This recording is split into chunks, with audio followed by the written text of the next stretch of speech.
Take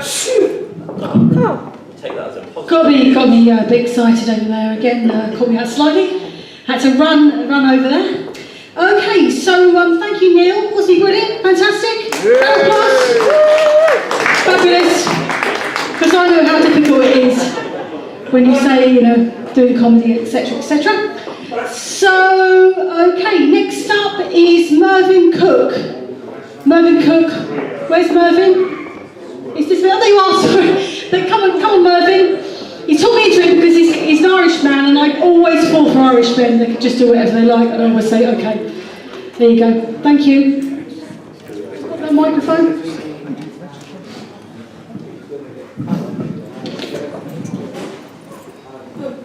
Hi, good evening. I was hoping with so many talented musicians here that they wouldn't actually ask me up on stage. I can't sing. I can't play music, but I have a story. I'm going to read some poems tonight from the book O Derry Boy. Don't Google it just yet. It spoils the experience going online just hearing it. The first poem was written at the church by Cafe Costa by the Antelope, what's that called? All Saints. All Saints, last Remembrance Sunday. And my phone was dead, and we were remembering the fallen. And so I just sat and listened and took in what Remembrance Sunday is. So this is for my father, who was he was an ex-policeman. It's called The Fallen.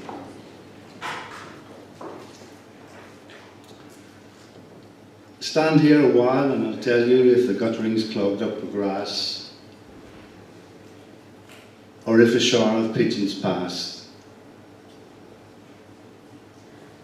I've got this one.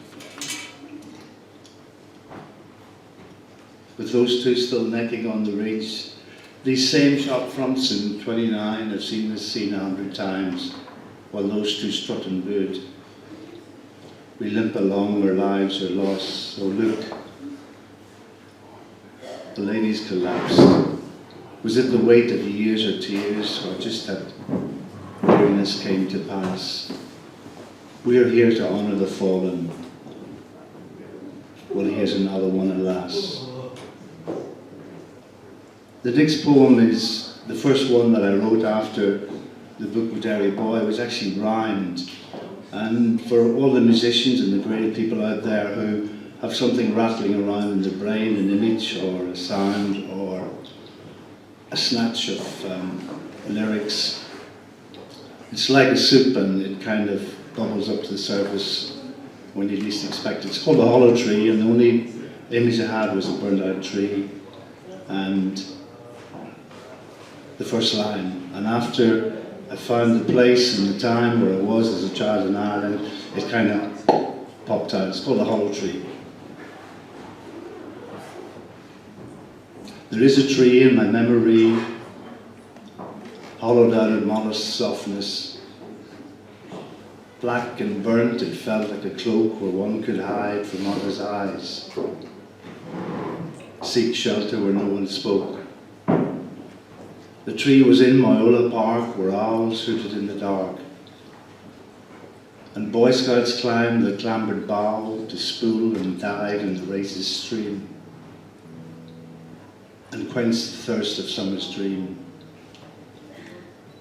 If that tree were now still there, would be so small, I would not dare sit squat and hunkered in my den. I'd go there now to live my life again. Seamus Heaney was born in the same village in Castle Dawson, wrote for 40 years, Nobel laureate. Postscript is one of his classic works. It's a bit like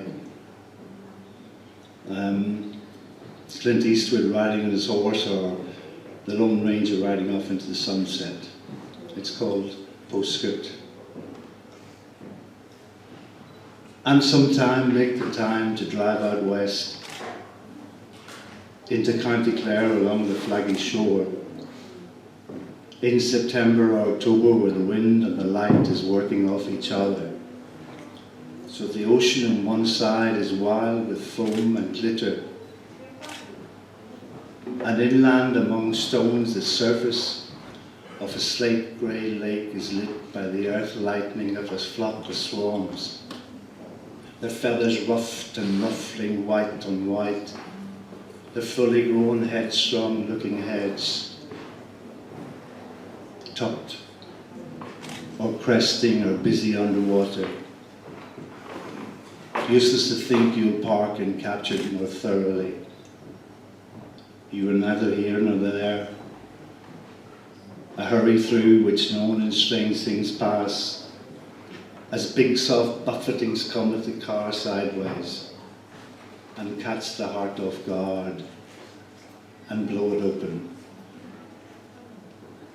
I said don't Google Derry Boy yet, but this one is from the book called Derry Boy, Childhood and Pictures and Poems.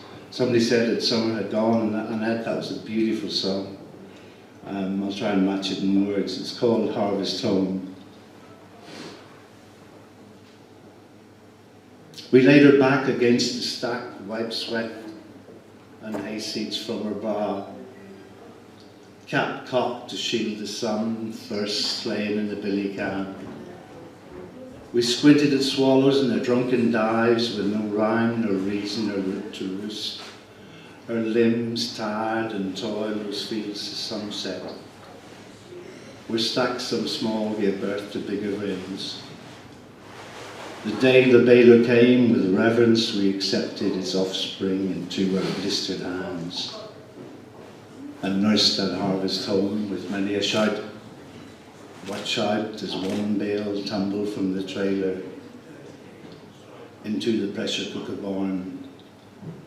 And we built castles that summer eve, tight in tin high heaven roof.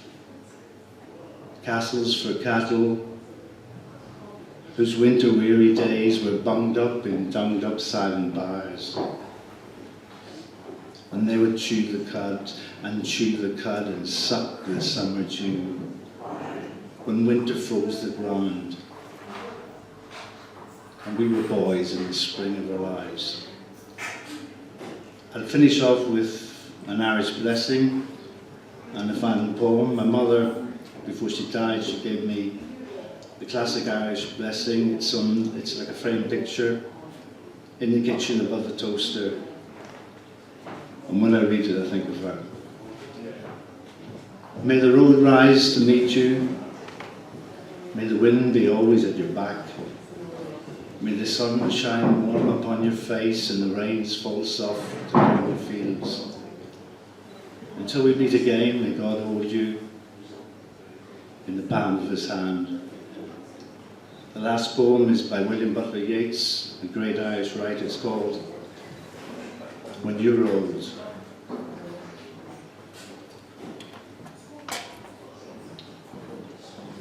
When you're old and grey and full of sleep, and nodding by the fire, take down this book and slowly read and dream of the soft look, your eyes at once and off your shadows deep.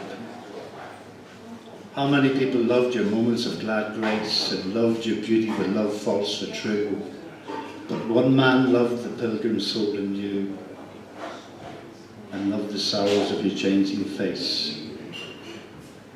And bending down beside the glowing bars, murmur a little softly how love fled, and paced among the mountains overhead, and hid his face amid a crowd of stars. Thank you for listening.